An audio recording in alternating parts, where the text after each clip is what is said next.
Prezident İlham Əliyevin tapşırığına əsasən yaxın şərqdə müharibə vəziyyəti ilə bağlı Birləşmiş Ərəb Əmirliklərinin Əbu Dabi və Dubay şəhərlərində qalmış vətəndaşlarımızın Azərbaycana növbəti təxliyəsi həyata keçirilib.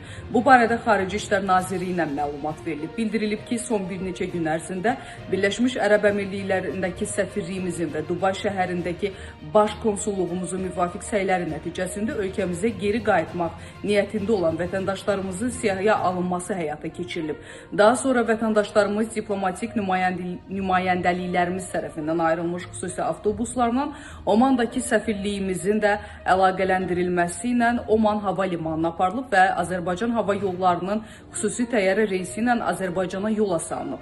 Qeyd edilən reyslə 195 nəfər Azərbaycan vətəndaşı, 1 nəfər Türkiyə vətəndaşı və 2 nəfər Azərbaycanda yaşayış icazəsi olan xarici ölkə vətəndaşları ölkəmizə geri qayıdır. Regiondakı vəziyyət tərəfimizdən diqqətlə izlənilməkdədir və vətəndaşlarımızın təhlükəsizliyi prioritet istiqamətlərdəndir.